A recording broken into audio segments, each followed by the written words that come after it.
terreur. Ils criaient, pleuraient, juraient.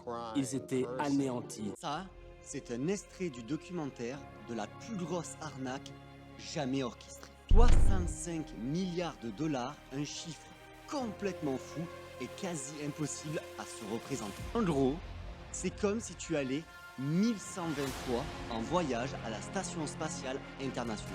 Rien que ça. Jamais une telle escroquerie n'avait été mise en place dans le passé. Tous les médias du monde entier en ont parlé et analysé dans les moindres détails. Pourtant, en France, depuis plus de 77 ans, l'État utilise exactement la même technique de fraude. Et tu le connais très bien. C'est le système de retraite et c'est complètement taré.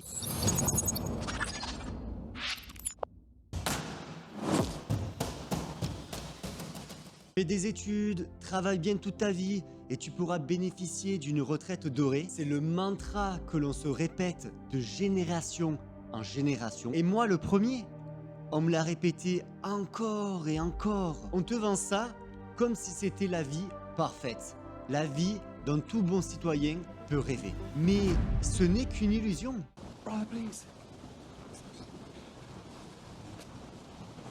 Personne ne cotise directement pour la retraite. Tu penses que tu verses de l'argent pour une épargne dont tu profiteras dans le futur, mais c'est faux et archi faux. Ton argent ne sert qu'à payer les pensions actuelles, c'est-à-dire les personnes à la retraite maintenant. Pas demain, ni après-demain, mais maintenant. On te dit de mettre de l'argent dans une tirelire, mais en réalité, il n'y a pas de tirelire. En fait, il n'y en a jamais eu. Pourtant, on te martèle qu'il faut que tu cotises pour ta retraite, sinon tu n'auras rien ou tu deviendras le mouton noir. Mais pourquoi cet acharnement à cotiser pour son avenir, alors qu'en réalité, ce n'est pas le cas? Un petit retour en arrière s'impose. À la base, la retraite a été conçue pour dédommager les personnes pour leur service rendu à la patrie. C'est ce qu'a initié Jean-Baptiste Colbert en 1693 avec les marines. Une pension pour bons et loyaux services. Son objectif derrière tout ça était de recruter et de fidéliser les meilleurs marins militaires. Il n'y avait pas de notion de cotisation à ce moment-là. Puis, de nombreuses années passèrent et plusieurs guerres éclatèrent. Durant 1939-45, une première tentative de système par capitalisation a été introduite. C'est-à-dire que les personnes épargnaient pour leur propre retraite. Mais ce fut un total désastre. Les fonds des retraites ont été ruinés à cause d'une inflation explosive due à la guerre. Ce qui a obligé les gouvernements de l'époque à réfléchir à un nouveau système de retraite plus généralisé, plus solidaire. Et à la fin de la guerre, en 1945, c'est ce qui s'est passé. La mise en place d'un système de retraite basé sur la solidarité nationale. Les cotisations des actifs servent à payer immédiatement les retraites. Ainsi est né le système de retraite par répartition que nous connaissons. Il faut bien comprendre que ce choix n'a rien d'idéologique, mais s'explique davantage par les circonstances extrêmement difficiles de l'époque. Forte inflation, pauvreté, famine, besoin d'une relance économique et besoin d'espoir. Ok, super pour la petite histoire, je me coucherai moins con ce soir, mais en quoi le système de retraite par répartition a un quelconque lien avec le casse du siècle?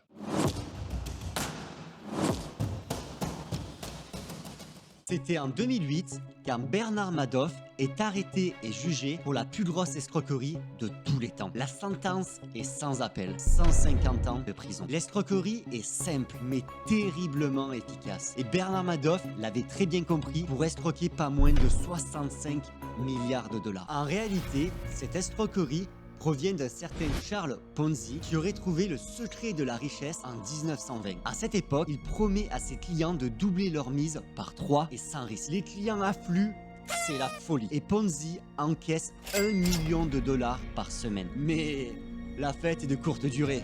6 mois plus tard, tout s'effondre. 2 tiers des clients sont ruinés. Ponzi n'est pas un magicien, mais un escroc. Et son tour de passe-passe est dévoilé au grand jour. Le système consiste à payer les anciens clients avec l'argent des nouveaux clients. Au début, il semble tenir ses promesses, car de nouveaux investisseurs arrivent permettant au système de tenir. Mais tu l'auras compris, un tel système ne peut fonctionner que si des nouvelles personnes arrivent encore et encore. Comme la construction d'une pyramide, finalement, l'étage du bas doit toujours être plus large que l'étage du haut pour la soutenir. D'où le nom de pyramide de Ponzi. Des exemples d'escroquerie à la Ponzi, il y en a, en veux-tu, en voilà. Et ce genre d'escroquerie est sévèrement puni par la loi. En France, une arnaque de 23 millions d'euros à Lyon, puis une autre à Paris. Et bien sûr, les crypto-monnaies n'y échappent pas. Pyramide de Ponzi de 291 millions sur le Bitcoin. Tiens, tout cela me fait penser à quelque chose. Oui, c'est normal.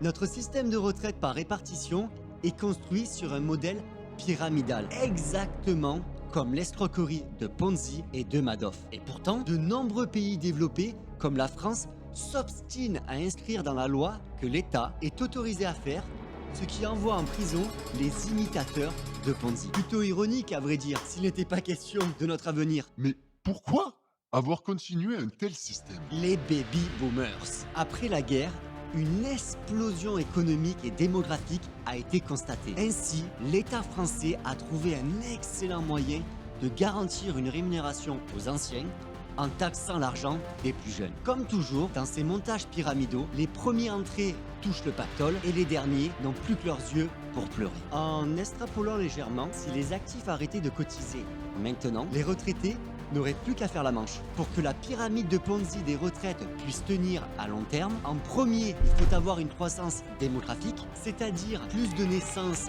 pour avoir plus d'actifs que de retraités. En deuxième, une croissance économique permanente. Et enfin, il est nécessaire d'avoir un faible taux de chômage. Et c'est là qu'il y a un hic.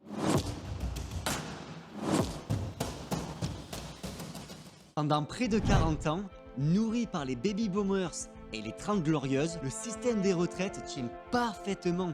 Et effectivement, cela peut paraître la solution idéale. Ce qui est tout à fait normal. Lorsque l'on compte 3 actifs, donc 3 personnes qui travaillent pour un seul retraité, une très forte croissance économique, aux alentours de 5% par an, et un taux de chômage au plancher, à peu près 1,8% par an. Forcément, on peut dire que toutes les planètes étaient alignées. Sauf que cette époque est révolue. Quelques graphiques et statistiques s'imposent pour bien comprendre la situation dans laquelle on se retrouve aujourd'hui. On recense à présent 1,65 actifs pour un retraité. Donc, au lieu d'avoir 3 actifs, on a déjà divisé le nombre d'actifs par 2 quasiment. Et cela va continuer à diminuer jusqu'à 1,3 actifs en 2070 selon les estimations de l'INSEE. Une première raison est la baisse de natalité. On peut voir qu'à partir de 2044, la population totale de la France diminuera pour la première fois et stagnera aux alentours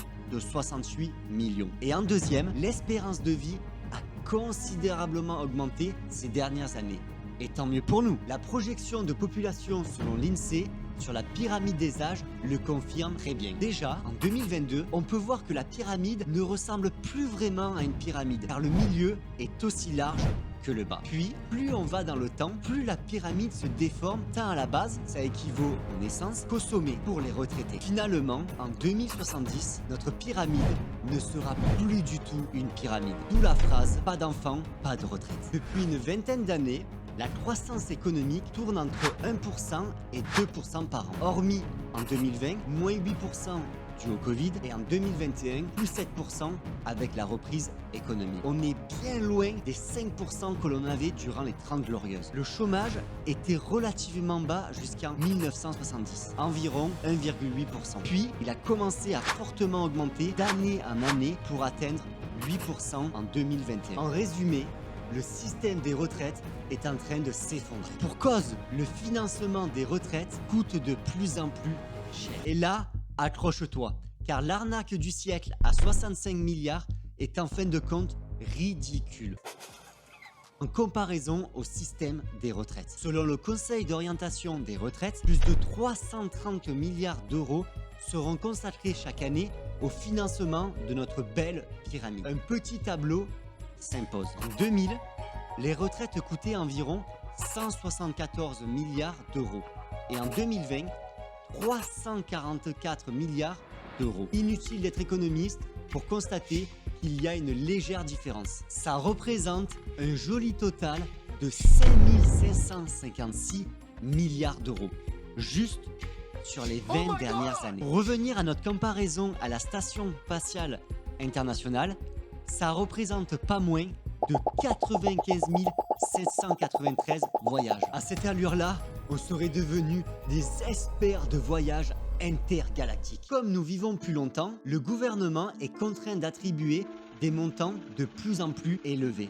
Ainsi, le système de retraite devient déficitaire. Mais ce n'est pas tout. Avec ce mode de fonctionnement, la situation financière des retraités a tendance à se dégrader par rapport à celle des actifs. Alors qu'aujourd'hui, les pensions de retraite brutes sont en moyenne 2 fois inférieures aux revenus des actifs, elles devraient être 3 fois inférieures en 2070. Comme le mentionne le rapport du Conseil d'orientation des retraites, les retraités ont subi au cours des 25 dernières années une érosion de leur pouvoir d'achat différente selon la génération. Mais pourquoi on constate cette baisse? Principalement pour 2 raisons. La première, c'est l'inflation. Cela tombe bien, elle est basse en ce moment.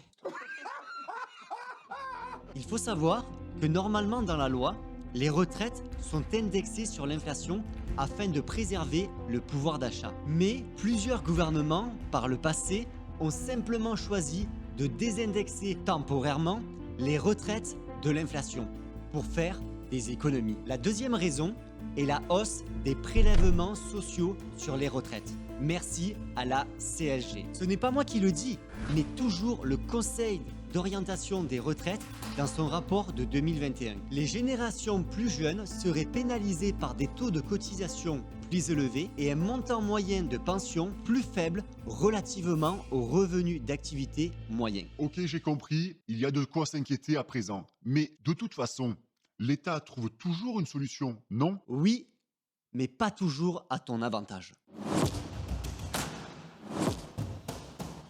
Si tu apprécies la vidéo, pense à t'abonner à la chaîne et activer la petite cloche si ce n'est pas déjà fait. Pour récupérer de l'argent, il n'y a pas 36 000 solutions, à vrai dire. On peut en compter 3. En 1, repousser l'âge de la retraite. Les actifs travaillent plus et donc ils cotisent plus.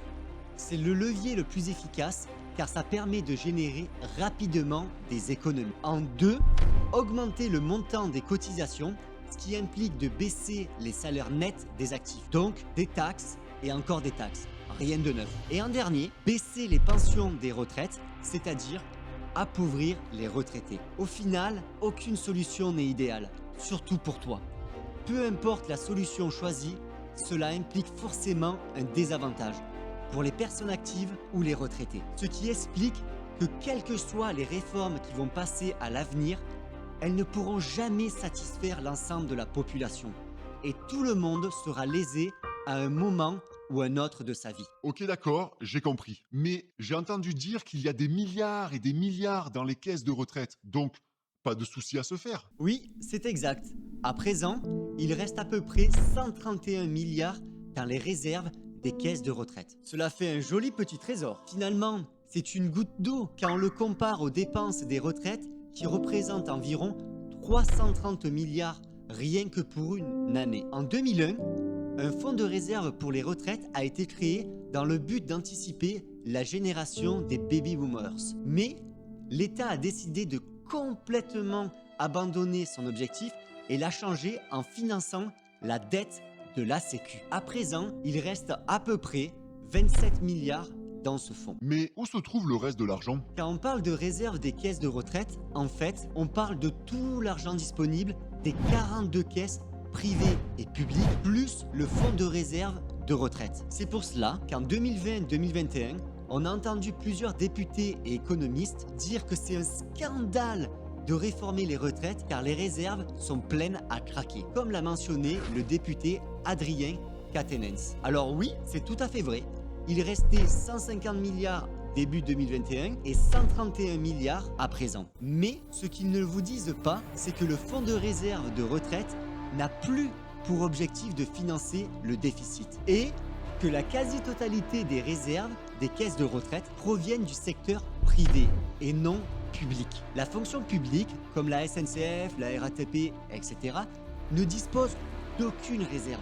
Donc à l'heure actuelle, l'État ne peut pas puiser dedans, hormis en cas de nouvelle réforme qui créera un fonds de réserve universel en fusionnant toutes les caisses de retraite. Et c'est pour cela que de nombreux syndicats ont rétorqué qu'il serait totalement injuste de puiser dans des réserves qui ne leur appartiennent pas. Comme l'a dit la vice-présidente de la CFTC, l'État n'a pas à venir gérer ces fonds qui sont entièrement privés. C'est comme si l'État disait « Aujourd'hui, je vais prendre l'argent d'une entreprise privée ». En fait, les réserves n'ont pas de vocation à financer les déficits structurels, mais à absorber des chocs démographiques ou économiques, comme le Covid.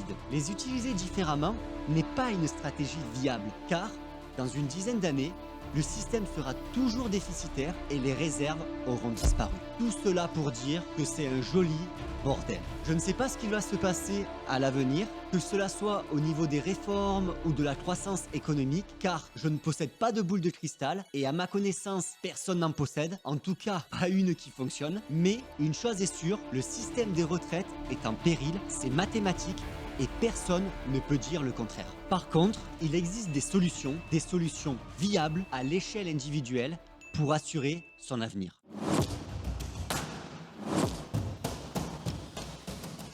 Prendre en main son avenir, même et surtout en fait en étant jeune, n'est plus une option, mais une nécessité pour assurer ses arrières. Ça veut dire gagner de l'argent. Oui, merci, j'étais au courant. Deux chemins sont possibles. Le premier, le plus court, mais aussi le plus difficile, c'est d'exploser son business. C'est-à-dire devenir un sportif de haut niveau, un acteur mondialement connu, une rockstar, un Elon Musk. Cela signifie faire partie des 0,01% de la population qui font fortune en très peu de temps. Je ne dis pas que c'est impossible, mais c'est très difficile. Tu l'auras compris, ce n'est pas pour tout le monde. Et ce n'est pas pour moi non plus. Sinon, il y a le deuxième chemin qui est beaucoup plus simple et que tout le monde peut emprunter sans avoir besoin d'avoir un talent unique, comme courir le 100 mètres à la vitesse de Usain Bolt. Mais ce n'est pas pour autant que n'importe qui peut suivre ce chemin sans souci, car il faut respecter deux règles. La première est d'être discipliné et la deuxième, avoir une vision long terme. Tu l'auras compris, je parle d'investissement. Après tout, tu es censé cotiser pour un système de retraite fumeux. Donc, pourquoi ne pas investir dans un système que tu maîtrises cette fois-ci? Ce qu'il faut bien comprendre, c'est que la richesse des millionnaires provient en grande majorité de leur investissement. Que cela soit dans l'immobilier ou la bourse et non d'un héritage comme le pensent la plupart des gens. Je tiens à préciser que je parle bien de millionnaires et non de milliardaires pour lesquels les règles sont différentes. L'immobilier est l'investissement préféré des Français. Oui, l'immobilier est un excellent moyen d'investir, mais il faut posséder de solides connaissances et cela demande beaucoup de temps, du moins au début. Sans oublier que dans le contexte actuel, cela s'avère de plus en plus difficile d'emprunter. À l'inverse, la bourse est accessible à tout moment et pour tout le monde. Peu importe le contexte économique et peu importe l'importance de ton portefeuille. Mais trop de personnes associent la bourse au casino ou bien au loto. Ainsi, ils se disent que c'est trop risqué, trop aléatoire, trop dépendant du hasard. Oui, je confirme, l'investissement est risqué, mais seulement si on ne s'éduque pas financièrement et qu'on fait n'importe quoi. Comme acheter des actions Tesla en 2021, car tout le monde en parle et c'est l'euphorie. Puis finalement, on se retrouve en 2022 avec ces actions qui font du moins 45% actuellement. En bourse, on ne joue pas, on investit sur le long terme. Il faut savoir qu'il a été prouvé qu'une personne qui investit en bourse et conserve ses positions sur une durée de plus de 15 ans ne perdra pas l'argent misé. Donc, le risque est nul. Finalement, qu'est-ce que c'est 15 ans en comparaison à un crédit immobilier de 25 ans ou à une vie de cotisation de retraite? Si tu veux prendre ton avenir en main, c'est maintenant. La bourse est un excellent moyen de te créer une jolie retraite. Je propose actuellement une formation de 7 jours, 100% gratuite, pour t'expliquer les bases de l'investissement passif afin que tu puisses investir maintenant et de manière sereine. Je ne vends rien à la fin de la formation et tu peux te désinscrire à tout moment. Pour t'inscrire, il suffit de cliquer sur le lien dans la description. Je serai ravi d'avoir ton avis sur les retraites, comment tu t'y prépares, ce que tu penses de notre système actuel et de la gestion de la vieillesse par notre gouvernement en me le disant en commentaire. Merci d'avoir pris le temps de regarder la vidéo. Si elle t'a plu, un petit like pour aider à référencer la chaîne. Et surtout, pense à t'abonner et activer la petite cloche pour être alerté des prochaines vidéos. À la prochaine, salut!